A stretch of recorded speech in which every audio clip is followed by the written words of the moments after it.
the struggle stalwart Denis Goldberg has died at the age of 87.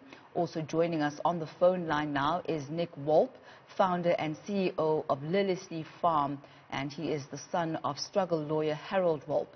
His father was the lawyer who purchased the farm in which the Rivonia trialists Denis Goldberg, Andrew Mlangeni, Nelson Mandela and Ahmed Kathrada were arrested at. A very good morning to you, Mr. Wolpe. A bit of a shock to wake up to the news of the passing of struggle stalwart Denis Goldberg. But tell us a bit about him and the type of man that he was.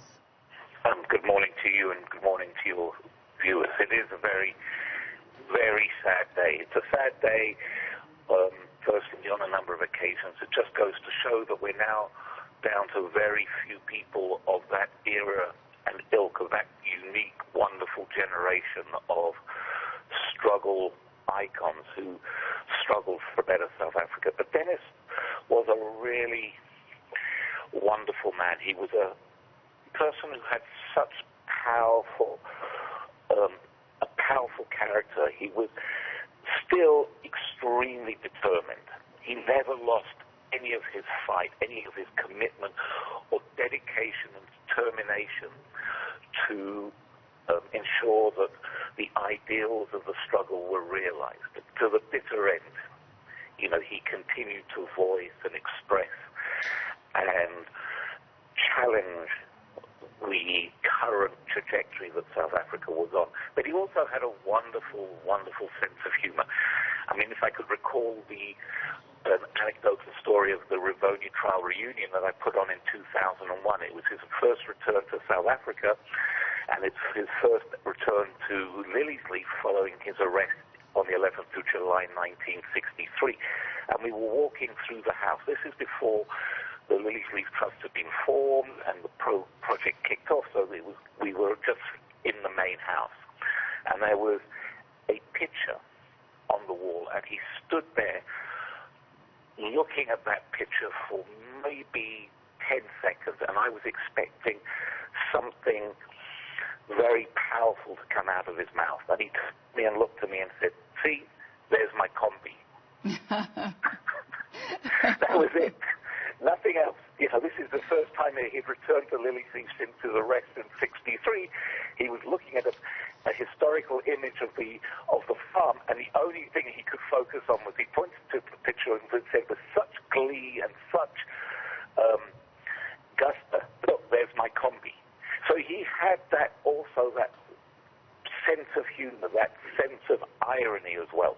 But the important thing about him was he was always committed. And when I interacted with him, and when he was being interviewed for the Liliesleaf Trust and the stories, he had such an elusive mind. He remembered clearly. He was extremely articulate. He remembered detail. Again, another wonderful story I remember is he was telling us how when he was sitting in the dock and he was listening to Nelson, and he was talking about Nelson's powerful, emotional, passionate speech that he was giving in justifying why the movement was doing what it was doing. And he suddenly said, when Nelson came to the point of saying, "These are the ideals for which I am prepared to die," he suddenly kind of said, he described how he kind of bolted up and thought, "Oh my God, Nelson has just committed us to death without consultation." That's the technical thing he would do. But then he said he was full of elation, he was full of pride, he was full of a sense of duty. So you could see that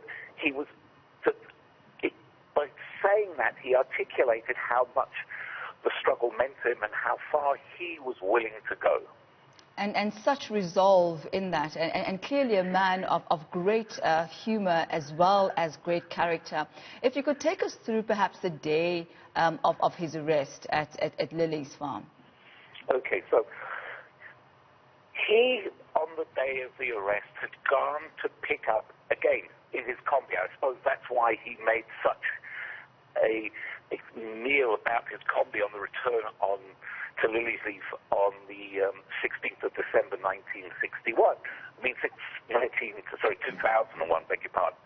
because on the day of the arrest, he'd gone to pick up Walter Sisulu, Raymond Mhlaba, and Walter Sisulu, Governor Mbeki, and Raymond Mhlaba. They were not at Liliesleaf. They had been at another farm that they had purchased, Trevelyan, because Liliesleaf was going to be closed down, and they were going to move operations to this new farm, which had been purchased by Denis in Krugersdorp, called Trevelyan. So he had driven them to Liliesleaf, and they actually had driven past the police, because also in the combi there was curtains to shield them all.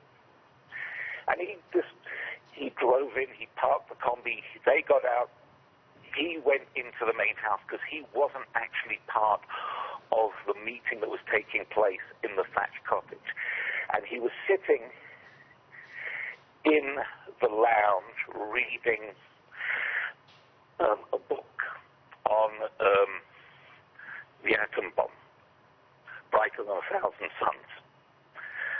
And he said that he was startled by people, and now, if I can just again come in at like an anecdotal story, you know, in the movies when the police charge into the thing that the criminal does, he rushes to the toilet to flush everything down. So I'm thinking, well, this is just, Denis is recalling the story, and then I say, what happened? So I jumped out of my chair, I grabbed my notes, and I rushed to the toilet to flush all my notes down the toilet. And I thought, oh my God, this sounds so Hollywoodish. This only happens in Hollywood movies. I mean, he's just repeating something that you always see in Hollywood movies. You think this doesn't really happen in real life. You don't suddenly think the first place to head to is the toilet, but that's where he was heading to. He said he got up from the lounge, he ran through into the kitchen to head to the toilet, and he was caught by the police who'd come in through the back door into the kitchen. So they caught him with his notes. And that's how he described what happened on the day of the raid. And he said he went extremely cold. He suddenly realized at that moment things had changed forever. He had described how, his life would change forever, but he was also very much aware that the struggle had been dealt a huge, huge blow, and things would change. I mean, all of them who were arrested at Liliesleaf on the day said the same thing. But Denis talked about, he was, again, very lucid. He talked about how everything became extremely cold. He said, yes, it was a cold July day, but everything became emotionally and physically cold. And I'm sure, Nic, one would anticipate that, because you realize, I guess, at that moment that, your life will never be the same again. It would make sense that he was reading a book about making bombs, etc., as, he was making weapons for the MK. But we thank you so much for your recollection and the moments that you've shared about the person of Denis Goldberg. Thank you so much. That's Nic Wolpe there, and he is the founder and CEO of the Liliesleaf.